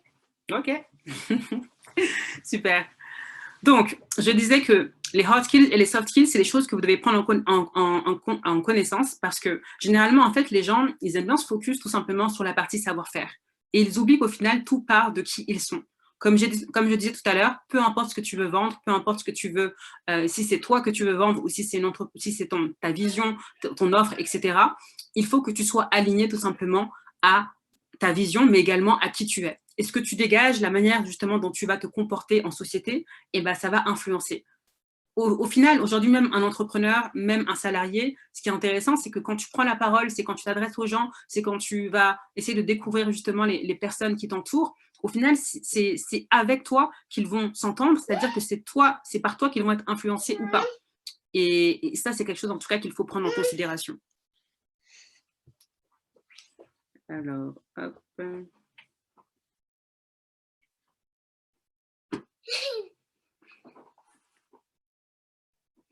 Un exemple, justement, pour illustrer la partie soft skills et hard skills. Si l'on a en face de soi un grand pessimiste, compétent certes, mais pour qui rien ne va, quoi qu'il arrive. Quelqu'un qui voit toujours le verre à moitié vide, même s'il est plein aux 3/4, un peu comme les Français, entre guillemets, qui sont très pessimistes. Qu'est-ce qui va se passer? En fait, ce qu'il faut comprendre, c'est que dans la vie, tu dois vraiment miser plus sur le savoir-être. Avoir des connaissances techniques est une chose, mais disposer de compétences relationnelles et émotionnelles en est une autre. À quoi bon être le plus expérimenté de tous sur un sujet si le relationnel ne suit pas, si personne n'aime travailler avec toi? Parce qu'au-delà du savoir-faire, c'est le savoir-être qui te permettra tout simplement de réussir. Et donc, pour booster tes ventes, pour réussir encore mieux en tant qu'entrepreneur, tu dois impérativement miser plus sur le savoir-faire que sur le savoir-être, tout simplement. Tu dois vraiment miser plus sur le savoir-faire.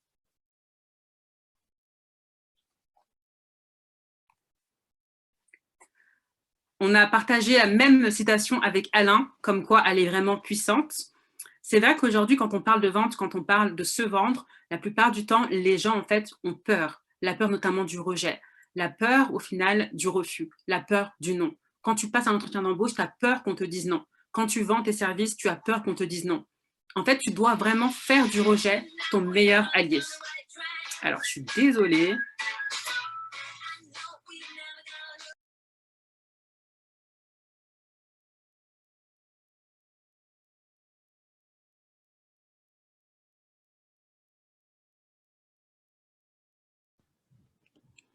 Alors, en attendant Aurel qui va revenir tout à l'heure, vous pouvez déjà commencer à laisser vos questions pour, voilà, pour poser les questions à Aurel et à Alain. Heureusement que Aurel est déjà là, je vais la laisser continuer. Mais vous pouvez déjà commencer à poser vos questions sans hésiter. Merci. Merci à toi, Patty. Donc, je disais qu'on avait partagé la même citation dans des contextes différents, mais au final, qui se valent toujours. C'est-à-dire que la plupart du temps, les gens ont peur du refus, les gens ont peur du non, les gens ont peur d'être rejetés. Tout simplement parce qu'on n'a pas appris au final qu'aujourd'hui, par exemple, une personne qui va nous dire non, en fait, c'est OK. Il faut vraiment être détaché du résultat. Et ce que j'aime bien dans cette citation de Nelson Mandela, c'est qu'effectivement, dans la vie, en fait, on ne perd jamais. Soit on gagne, soit on apprend. Si, par exemple, lors d'un entretien d'embauche, on te dit non, c'est que peut-être que tu dois mieux te préparer. Peut-être que tu dois monter en compétence sur ta manière tout simplement de te présenter, sur ton enthousiasme, sur ta conviction par rapport au poste auquel tu as postulé. Si tu es entrepreneur et qu'aujourd'hui, tes clients que tu as au téléphone ou par un autre biais te disent non, eh ben, peut-être que ce n'est pas le bon moment, peut-être que ce n'est pas le bon interlocuteur, peut-être que tu dois revoir ta manière justement de séduire ton client, etc. Ce qui est sûr, c'est qu'on ne doit pas tout simplement prendre le non personnellement et vraiment, il faut apprendre à se détacher. Je pense que les meilleurs vendeurs apprennent vraiment à se détacher du refus, en fait. Et c'est ce qui va te permettre tout simplement de vendre avec beaucoup plus de facilité, en prenant plaisir et qu'il y ait moins d'enjeux, en fait. Il faut qu'il y ait vraiment moins d'enjeux pour que vraiment tu puisses te prêter au jeu et plus kiffer en tout cas ton expérience, peu importe dans laquelle, peu importe si c'est une expérience entrepreneuriale ou autre. En tout cas, faire du rejet son meilleur allié, pour moi, c'est l'une des clés vraiment qui m'a permis et qui me permet au quotidien de vendre beaucoup plus de manière efficace et spontanée. L'un des derniers points que je voudrais également vous partager, c'est le fait de se différencier. J'aime bien cette citation de Oscar Wilde qui dit « Soyez vous-même, car tous les autres sont déjà pris ». Effectivement, je pense qu'aujourd'hui, ce qui fait la différence par rapport à un entrepreneur lambda et par rapport à un entrepreneur qui vraiment est successful et qui réussit vraiment à vendre de manière grandiose, c'est que généralement, en fait, ces personnes-là qui réussissent à se différencier. Et tu dois tout simplement trouver des éléments de différenciation. Et peu importe d'où tu viens, peu importe ton passé, peu importe ton histoire, il y a forcément des choses qui te différencient des autres. J'aime bien dire une chose aujourd'hui, c'est qu'il n'y a pas de concurrence dans le sens où on est tous uniques. Peu importe, on peut vendre la même chose, mais pas de la même manière. On peut vendre les mêmes types de services, mais au final, on n'incarne pas la même histoire, on n'incarne pas la même énergie, on n'a pas la même vision du monde. Et donc, on est tous différents. Et on doit vraiment chercher à se différencier. Plutôt que d'aller chercher à copier un tel ou à copier tout simplement les codes de la société, tu dois apprendre à te différencier. Et tu dois tout simplement faire une introspection pour trouver les éléments de différenciation qui vont te permettre justement de vendre plus. Ce qui est sûr, c'est que si tu sais faire la différence, tu marqueras beaucoup plus les esprits que si tu essayes tout simplement de te conformer comme un mouton, entre guillemets, à la société et à ce que tout le monde fait. Donc, la cinquième clé, c'est vraiment d'apprendre à se différencier. Et pour finir, j'ai mis « Because leaders are readers ». Les personnes qui sont leaders, ce sont des lecteurs. Tu dois vraiment prendre le temps de lire des livres qui peuvent vraiment t'enrichir et développer un mindset de winner, de gagnant. L'un des premiers livres que j'ai lus, c'est « Réfléchissez et devenez riche » de Napoleon Hill. clairement, c'est un livre que j'avais lu quand j'avais 19 ans. Aujourd'hui, comme je disais, j'en ai 30 et je continue à le lire tous les jours. Et clairement, c'est un livre qui t'apprend vraiment, on va dire, les différentes clés qui te permettent vraiment de réussir et de voir beaucoup plus grand. Le deuxième livre, justement, La magie de voir grand, c'est un excellent livre qui nous enseigne justement comment voir grand, parce que ce qu'il faut comprendre, c'est que la société nous conditionne, nous conforme à penser petit et à se trouver des excuses pour ne pas passer à l'action, ou à se trouver des excuses simplement pour jouer les victimes. Et la magie de voir grand nous apprend vraiment que aujourd'hui, en fait, une fois de plus, il n'y a pas de limite, si ce n'est celle que tu t'imposes, mais que ce qui fait la différence, par exemple, entre un vendeur qui est moyen et un vendeur qui est excellent, c'est que le vendeur qui est excellent, il voit 5 fois plus grand, au moins. Et je pense que c'est ce qui s'est passé dans mon exemple, justement, avec le voyage en Mauritanie au Sénégal, c'est que j'ai vu, du coup, 3 fois plus que l'objectif qu'on m'avait demandé, et c'est pour ça que j'ai réussi tout simplement à faire beaucoup plus que ce qu'on m'a demandé. Si je n'avais pas eu la volonté de voir beaucoup plus grand, bah, je me serais conformée, j'aurais visé peut-être les 20 000 € comme la plupart de mes collègues, et j'aurais atteint tout simplement 8 000 € de chiffre d'affaires. Un troisième livre qui est excellent, Comment se faire des amis de Dale Carnegie. Je ne sais pas si vous connaissez voilà, certains de ces livres, n'hésitez pas à les mettre en commentaire. Mais Comment se faire des amis, c'est un excellent livre sur les relations humaines. C'est un excellent livre vraiment qui te permet de comprendre comment t'intéresser en fait aux gens. C'est un excellent livre qui te permet tout simplement de comprendre qu'aujourd'hui, la personne en fait avec laquelle tu vas t'adresser, ce qui l'intéresse le plus au final, plus que tout au monde, c'est elle-même. Et quand tu comprends ça, tu sais justement comment intéresser les gens, tu sais comment t'intéresser à tes interlocuteurs, tu sais comment trouver des sujets de conversation qui permettent vraiment aux personnes de se sentir écoutées, respectées, aimées, appréciées, reconnues à leur juste valeur. Donc, Comment se faire des amis, un excellent livre sur les relations humaines que je t'invite grandement à lire. La science de l'enrichissement, un excellent livre également qui permet tout simplement de pouvoir s'aligner, je dirais, à l'abondance. Si tu as des croyances limitantes par rapport à l'argent, ou même si tu veux tout simplement comprendre comment fonctionnent les lois universelles par rapport justement à l'enrichissement, la science de l'enrichissement, en tout cas, c'est un excellent livre à lire qui est juste formidable. Et il y a vraiment beaucoup de miracles qui se produisent pour les personnes qui lisent ce livre. Généralement, elles voient leurs finances augmenter si elles mettent en application, bien évidemment, les consignes et les conseils qui sont précisés dans ce livre. La science de l'enrichissement.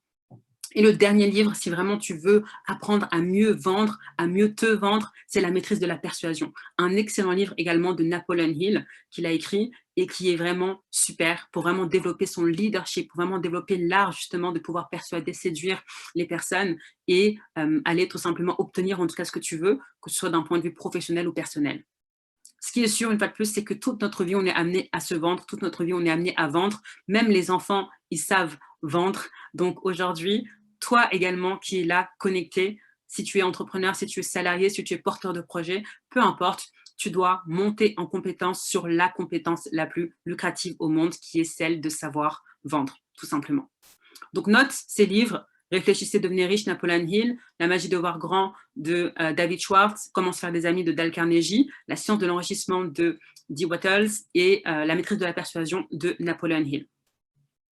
Et tout simplement, si tu veux aller plus loin, n'hésite pas à te rendre sur le site www.lejeudelavente.com pour prendre tout simplement connaissance du programme d'accompagnement que je propose. Et tu pourras également prendre rendez-vous avec moi si tu veux qu'on échange sur ta situation actuelle et voir comment augmenter tes compétences commerciales. En tout cas, merci de m'avoir écouté. Et si vous avez des questions, n'hésitez pas à les mettre dans le chat. Merci encore à Manuela et à Patty pour cette belle opportunité de pouvoir partager avec vous ce soir. Merci encore.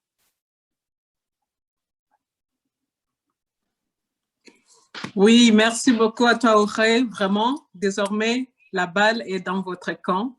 Vous avez reçu des clés pour changer votre mindset, pour élargir votre vision, pour vous mettre en action. Et donc, comme je le disais tout à l'heure, la balle est dans votre camp. Alors, si vous avez des questions, n'hésitez pas à les mettre dans les chats et aussi à vous rendre sur le site des Auré pour aussi vous devenir expert en vente parce que comme Auré l'a si bien dit, c'est ce qui est le plus lucratif au monde, le fait de savoir se vendre, le fait de savoir vendre. Merci beaucoup. Je pourrais dire à Patty Oui. j'encourage vraiment nos participants à suivre nos intervenants sur le réseau LinkedIn. Donc, vous avez les noms. Allez-y, demandez les connexions pour pouvoir les suivre leurs messages, suivre leur actualité. C'est des mines d'or, franchement. Donc, pour déjà commencer, allez-y, tous les intervenants qui sont passés, ceux d'aujourd'hui, Ouray, Alain, Adjaratou, Muriel, Ariel, DS, allez-y. Suivez-les sur les réseaux sociaux, sur LinkedIn, tapez leur nom. Vous avez tous leurs noms dans les documents qu'on vous a envoyés dans le programme et suivez-les. Vous en sortirez que grandi. Merci beaucoup. Aujourd'hui, en ce qui concerne les mindsets qu'il faut absolument avoir, j'ai discuté avec une amie du boulot et je lui ai dit qu'il y a une époque, il y a 9 ans de cela, mon mindset consistait à se dire que dans la vie, il faut travailler dur pour réussir. Donc, c'était ça mon mindset. Et donc, je faisais tout pour travailler dur. Et voilà, c'était comme ça que j'ai pensé. Et donc, il y a eu un été où je suis allée travailler dans l'usine de Volkswagen, l'usine de voitures Volkswagen. Et je ne sais pas vraiment comment expliquer ça en français, mais en tout cas, j'étais en train de travailler sur les rails là. Et donc, chaque 6 minutes, je devais refaire certains gestes pour mettre les outils dont on a besoin dans les moteurs des voitures. Je me souviens encore que j'étais la seule femme à cette position-là. Il y avait autour de moi que des hommes. Et je n'avais pas la force, au fait, de faire ce qu'on me demandait de faire. Il fallait que je cours tout le temps. Il fallait que je saute tout le temps parce que c'était très rapide et c'était très haut pour moi. Et c'était mon mindset pourtant où je me disais que voilà, il faut travailler dur. Et donc, j'envoyais des photos à mes frères en leur montrant, vous voyez, il faut travailler dur pour réussir dans la vie. Et après 1 mois de ça, je me suis dit non. Ça, ce n'est pas comme ça que je vais vivre. Travailler dur, là, ce n'est pas pour moi finalement parce que là, non, ça m'a trop fatiguée. Et donc, c'est au fur et à mesure que j'ai commencé à travailler mon mindset pour me dire que non, il faut absolument que je voie les choses autrement.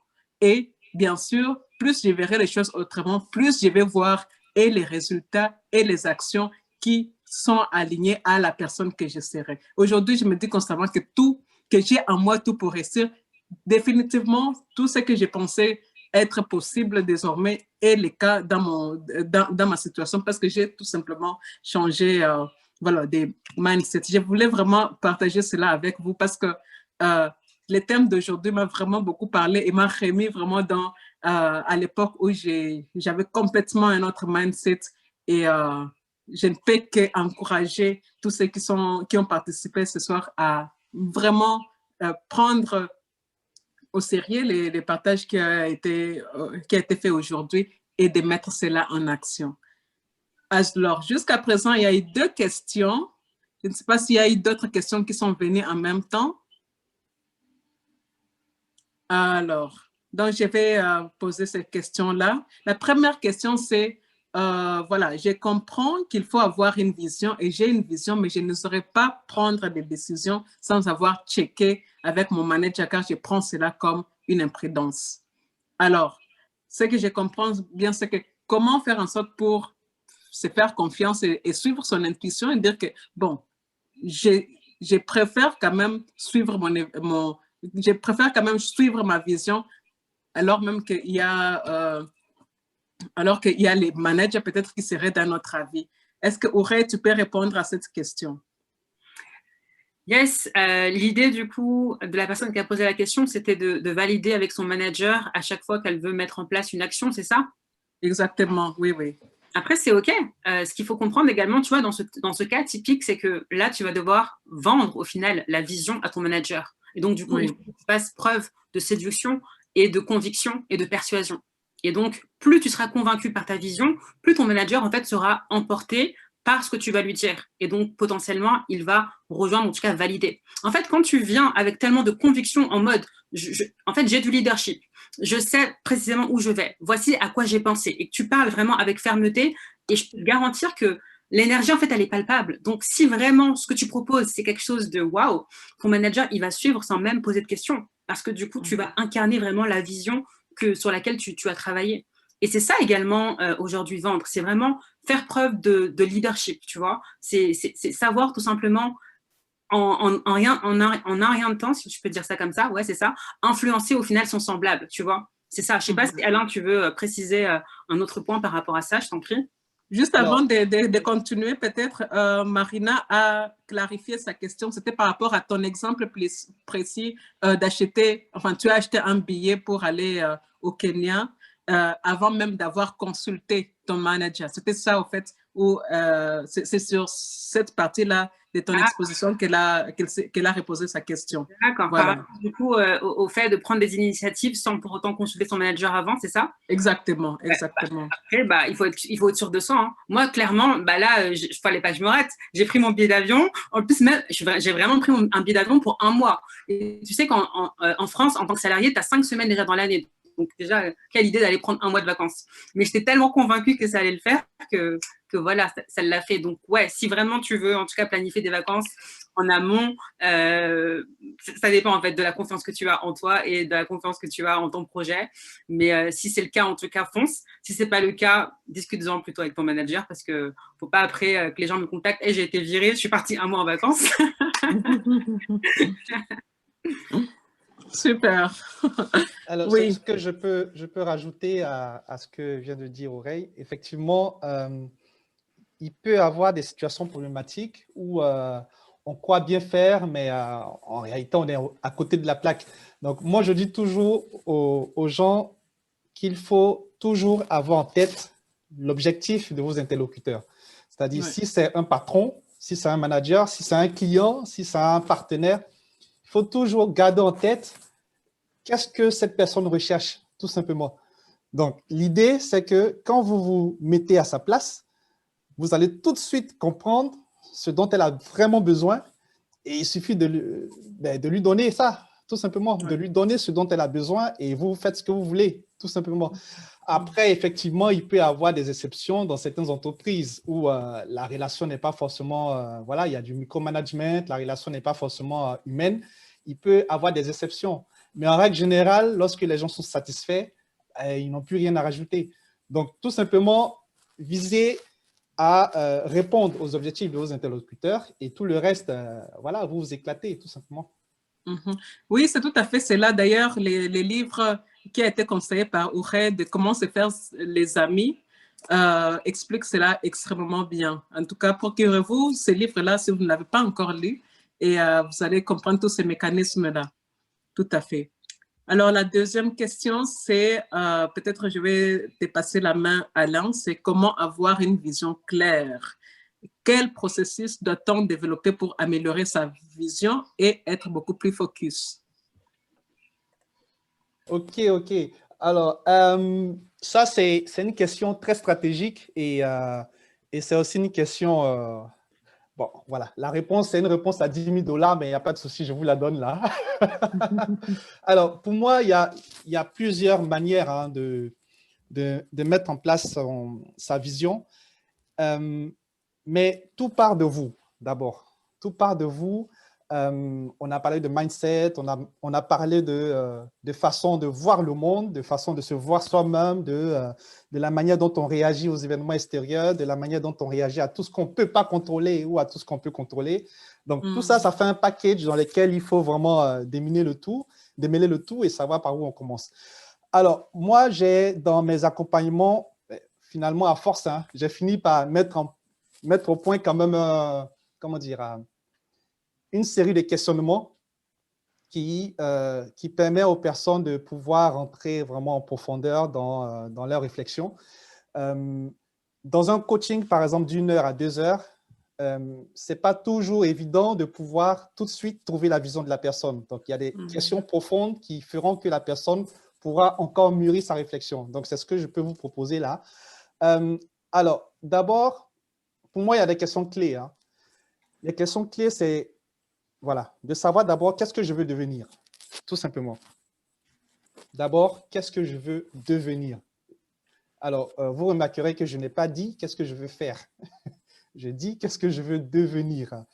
Donc, quand je me projette dans une vision à 5 ans, à 10 ans, n'allez pas trop loin parce que, bon, voilà, il y a le coronavirus. Non, je rigole.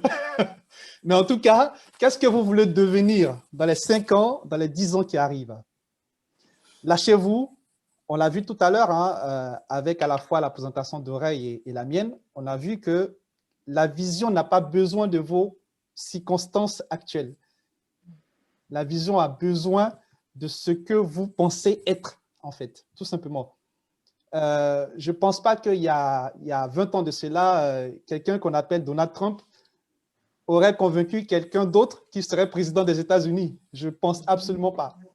Donc, la vision part vraiment de la meilleure version que vous avez de vous. Donc, qu'est-ce que vous voulez devenir? La deuxième question, c'est de savoir qu'est-ce que vous voulez construire. Qu'est-ce que vous voulez construire, tout simplement? Alors, si vous êtes chef d'entreprise, ben, je ne sais pas dans quel domaine vous passionne, voilà. Si vous êtes chef d'entreprise, alors là, étant chef d'entreprise, qu'est-ce que vous vous voyez en train d'accomplir dans 5 ans, dans 10 ans? Alors là encore, on se détache de notre contexte actuel et on se projette. La troisième question, c'est de se demander ben, pourquoi vous voulez le faire finalement. Il y a une fameuse vidéo de Simon Sinek qui passe souvent sur TED et YouTube où il dit « commencez par le why », commencez par le pourquoi. Donc, effectivement, le pourquoi, c'est une question très puissante parce que ça, tout simplement, ça relie votre vision à votre histoire. Donc, pourquoi vous voulez devenir cette personne? Pourquoi vous voulez construire ce que vous voulez construire? Pourquoi? C'est quoi la raison dans votre parcours? Qu'est-ce qui vous a amené vers cet objectif? La quatrième question, c'est de savoir avec qui vous voulez réaliser cet objectif. Avec qui vous voulez réaliser cet objectif. Je dis ça parce qu'il y a beaucoup d'entrepreneurs qui se lancent, que moi, j'arrêtais d'appeler des entrepreneurs débutants. Je les appelle des entrepreneurs qui débutent. Il y a beaucoup d'entrepreneurs qui se lancent ou il y a beaucoup d'entrepreneurs qui ont des objectifs de chiffre d'affaires assez élevés, qui ont la fâcheuse habitude de penser qu'à eux seuls, ils pourront y arriver. En fait, ça n'existe pas. Ça n'existe pas. Pourquoi? Parce que quand on est entrepreneur déjà, on est une solution pour quelqu'un. Donc, vous offrez une valeur et vous êtes rémunéré en retour. Donc, il vous faut bien identifier ceux à qui vous proposez cette valeur. Il vous faut bien identifier ceux que vous voulez aider. Il vous faut bien identifier des partenaires potentiels pour vous aider à accomplir votre vision. Il vous faut bien identifier finalement même ceux qui peuvent vous empêcher de réaliser cette vision. Donc, en gros, il vous faut identifier votre qui. Donc, après le pourquoi, le qui. Qui sont mes clients? Qui peut m'aider? Qui peut m'empêcher? Tout simplement. Parce que ben, tout le monde ne sera pas heureux de votre réussite. Mais le plus important, c'est de se focaliser vraiment sur ceux que vous voulez aider. Ça, c'est hyper important. Parce que quand vous allez faire ça, vous allez vous rendre compte que quelquefois, et en règle générale, hein, vous allez vous rendre compte que vous êtes totalement à côté de la plaque. Vous allez vous rendre compte que en fait, on a plutôt tendance à prendre, comment dire, à prendre ses rêves pour de la réalité. On a plutôt tendance à penser que bon, mon offre est géniale, tout le monde va l'acheter. Donc, je mets 15 ans à préparer une offre et quand elle sort, ben, il n'y a même pas un like sur Facebook. Donc, l'idée, c'est de vraiment savoir à qui vous vous adressez. Bon, là, nous sommes dans un sommet d'entrepreneurs. Donc, je parle vraiment pour ceux qui sont en entrepreneuriat. Savoir à qui vous adressez. C'est quoi le problème? Tout simplement. Eux, ils n'ont pas besoin de savoir votre expertise. Tout le monde s'en fout, en fait. On a besoin seulement de savoir, quand on travaille avec vous, c'est quoi le résultat? Tout simplement. Qu'est-ce que vous pouvez transformer dans la vie de quelqu'un? Dans votre parcours à vous, quels sont les super pouvoirs que vous avez accumulés et qui vous permettra de créer une solution utile aux autres? Parce qu'on sait tous que le héros, il découvre ses pouvoirs quand la situation est catastrophique. Donc, dans votre parcours à vous, c'est quoi vos super pouvoirs? Comment vous pouvez utiliser ces pouvoirs-là pour transformer la vie des autres? Et enfin, la dernière question, c'est de savoir tout simplement qu'est-ce qu'il vous faut transformer dès aujourd'hui pour correspondre à cette vision, à cette réalité que vous avez. qu'est-ce qu'il vous faut transformer dans votre manière d'être, dans votre personnalité? Qu'est-ce qu'il vous faut transformer dans ce que vous faites au quotidien? Yeah. Parce qu'il y a Einstein qui disait tout simplement que on ne peut pas utiliser les mêmes actions pour résoudre un problème. Il y a un truc qui ne va pas là. Donc, est-ce que lorsque vous avez un projet, est-ce que vous fonctionnez exactement de la même manière ou est-ce qu'il y a des choses que vous modifiez dans votre mode de fonctionnement? En général, on a tendance à faire un peu plus de la même chose pour avoir des résultats différents. On a cette tendance. Mais la réalité, c'est qu'il faut être honnête envers soi-même et savoir véritablement quand je fais quand je check mon quotidien, tout simplement, n'allez pas loin, regardez ce que vous faites dans la journée. Est-ce que ce que vous faites dans la journée va vous rapprocher de cette vision ou pas? Et il ne faut pas oublier que qui n'avance pas recule. La stagnation, ça n'existe pas dans la nature. Il n'y a pas un arbre dans la nature qui se dira cet hiver, je n'aime pas pousser, donc je vais me stopper. Ça n'existe pas. Tout ce qui n'avance pas finit par décroître. Donc, est-ce que dans votre quotidien, il y a des choses qui vous font avancer ou est-ce que vous avez tendance à vous dire non, je le fais demain? Demain, ça n'arrive pas, vous n'avez aucun pouvoir sur demain. Donc, l'idée, en gros, c'est de se dire, il y a cet ensemble de questions sur lesquelles je vais faire une analyse minutieuse de moi, de la manière dont je me vois, dans ce que je peux apporter aux autres, dans ce qu'il me faut modifier pour atteindre cette vision. Mais il y a aussi, j'aime dire ça, c'est que la pensée seule ne suffit pas pour transformer, en fait. Ça dit penser, vous avez une vision superbe, vous vous voyez chef d'entreprise qui fait la une du magazine Fortune, etc. C'est chouette, c'est génial, c'est inspirant. Mais je vous assure que si vous ne faites rien en termes d'action concrète, ça restera une vision. Donc, je ne veux pas trop vous faire, vous focaliser sur la vision, mais je veux aussi que vous arrivez à vous focaliser sur l'exécution de la vision. Et ça change tout. Je pense que Ourey est bien placé pour le savoir, c'est que dans la vente, c'est bien beau de se dire, OK, je visualise un chiffre d'affaires, je fais, comment est-ce qu'on dit ça? J'écris ce que je veux, je fais de l'autosuggestion, et puis l'après-midi, j'ai mon compte bancaire qui est rempli plein à craquer. Ça ne marche pas comme ça, en fait. Il y a forcément une exécution à avoir. Et c'est là, en fait, le secret, tout simplement, de la différence entre ceux qui ont de grandes ambitions et ceux dont les réalisations parlent pour eux. C'est qu'il y a l'exécution. C'est malheureusement la partie la moins sexy de notre affaire, mais c'est là où tout se concrétise et tout change, en fait. Donc, il ne suffit pas d'avoir une grande vision, il suffit aussi de se donner les moyens de l'exécuter. Et dès que vous exécutez, vous allez voir qu'il y a des choses qui vont arriver naturellement vers vous parce que vous avez fait ce questionnement là-haut. Là. Vous avez contacté des gens, vous êtes allé parler à des vrais gens. Vous n'êtes pas resté derrière votre ordinateur à dire que j'ai cette vision. Non, vous avez établi la communication avec des personnes que vous voulez aider. Vous avez établi la communication avec des partenaires. Vous avez, établi la communication avec des coachs, par exemple, pour vous aider à atteindre votre objectif. Donc, je sais que j'ai dit beaucoup de choses, mais si vous ne m'arrêtez pas, je vais aller jusqu'à demain. Mais là, je pense qu'il y a vraiment ces questionnements profonds à se faire et être honnête envers soi-même. Voilà. Merci beaucoup, Alain. Je dirais que vous deux, il y a cette encre qui est la vision parce qu'il faut vraiment qu'on sache où est-ce qu'on va. Et c'est pour ça qu'on a besoin d'avoir cette vision-là. Mais comme tu as dit aussi, ce n'est pas parce que j'ai la vision que je m'assois, mais c'est la vision quand même qui me guide. Et derrière, à partir de la vision, je sais quel choix faire, je sais quelle action mettre en place et je sais quel petit pas en fait faire dans l'exécution. Donc, on commence par la vision, mais derrière, on passe à l'exécution le plus rapidement possible. Les deux vont vraiment de pair. Merci.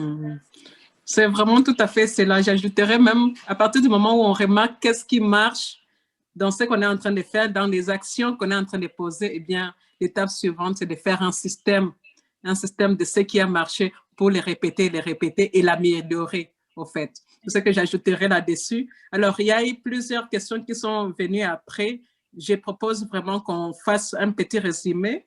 Mais il y a Ariane qui a posé une question extrêmement précise. Alors, je propose vraiment à Ariane de contacter directement Oreille pour, voilà, pour avoir peut-être un accompagnement, pour avoir peut-être déjà, voilà, au moins déjà un rendez-vous pour répondre à cette question-là parce qu'elle va prendre du temps.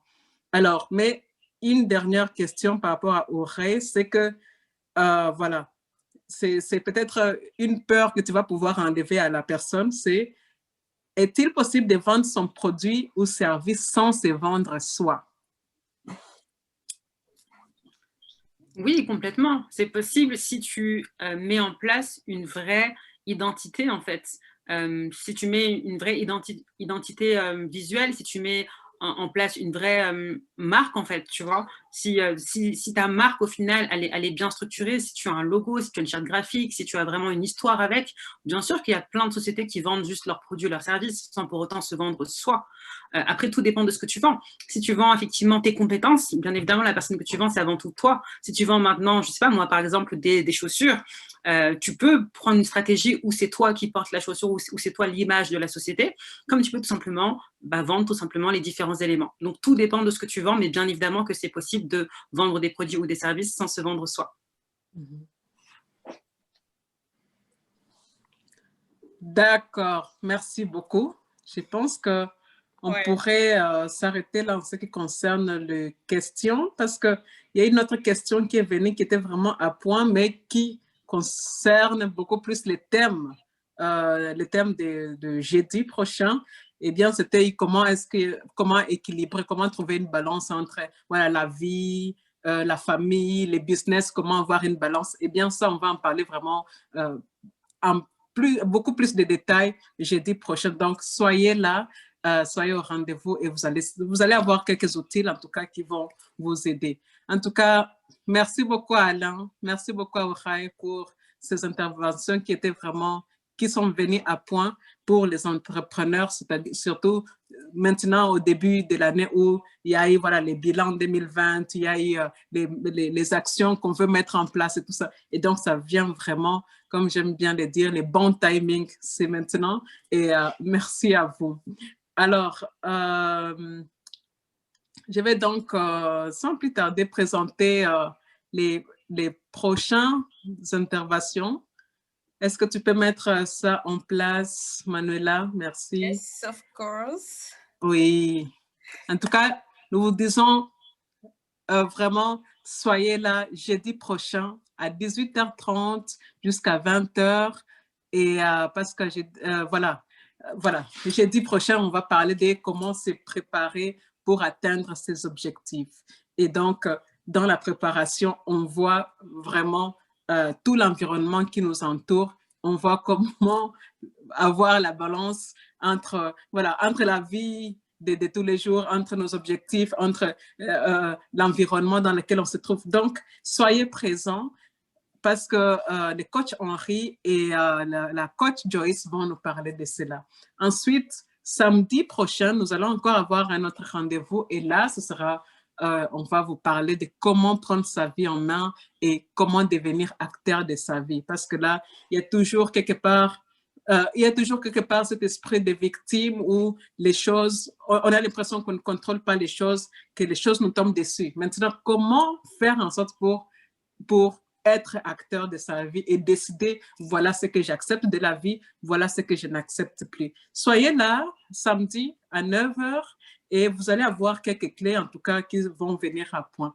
Et ensuite, dimanche va être notre dernier jour où, à part la célébration d'avoir fait ces 2 semaines avec vous, eh bien, on va parler de comment se relever et rebondir lorsque tout ne marche pas comme on a prévu.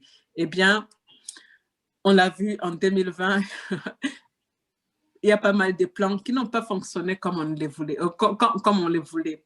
Dernièrement, Sylvestre, on s'est mis ensemble en famille et on a relu des petites lettres qu'on s'était écrites en Sylvestre 2019 parce on avait fait un petit exercice qui consistait à s'écrire où est-ce qu'on veut être à la fin de 2020.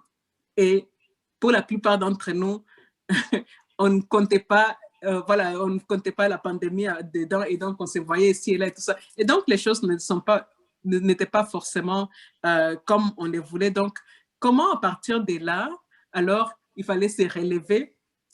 Au départ, mes frères me disaient, mais comme ça n'a pas marché en 2020, qu'est-ce qui nous dit que ça va marcher en 2021? Et puis moi, je leur ai dit, non, non, il faut justement rebondir, il faut justement apprendre de ce qu'on a vécu, des expériences qu'on a vécues pour aller, et de toute façon, c'est l'expérience nous apprend, donc on a la possibilité de faire mieux, on a la possibilité de s'expandre parce qu'on a appris. Donc, venez aussi le dimanche de 18h30 à 20h parce que vous allez apprendre vraiment comment devenir votre version 2.0 en rebondissant. Voilà. Super. Merci, donc, merci beaucoup. Mm-hmm. Nous vous remercions beaucoup. Oui, Passy, tu voulais dire quelque chose encore? Non, je te laisse la parole. Ok.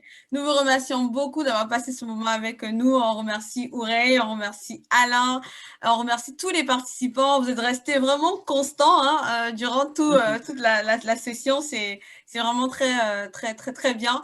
Nous espérons que vous avez retenu beaucoup de choses. N'hésitez pas à mettre vos takeaways, ce que vous avez retenu de la séance d'aujourd'hui. Et comme on a dit, il ne faut pas juste écouter, il faut écrire. Ourey, il a dit, écrit, franchement, ça permet d'activer franchement des connexions dans le cerveau, etc. Donc, écrivez, relisez, faites-vous accompagner. On a sur la page de capture les moyens de contacter les coachs, tous les coachs qui sont passés. Vous pouvez les contacter, vous pouvez, comme je l'ai dit tout à l'heure, les suivre sur LinkedIn et les contacter aussi directement pour vous faire accompagner. Donc, c'est le but, hein, c'est vraiment de vous apporter ces enseignements-là, mais également de vous dire que vous avez la possibilité de vous faire accompagner si vous avez un projet, vous avez un objectif à atteindre. Et voilà, on vous souhaite tout le succès pour l'année 2021 et on vous dit à jeudi. Voilà. Merci beaucoup et à jeudi.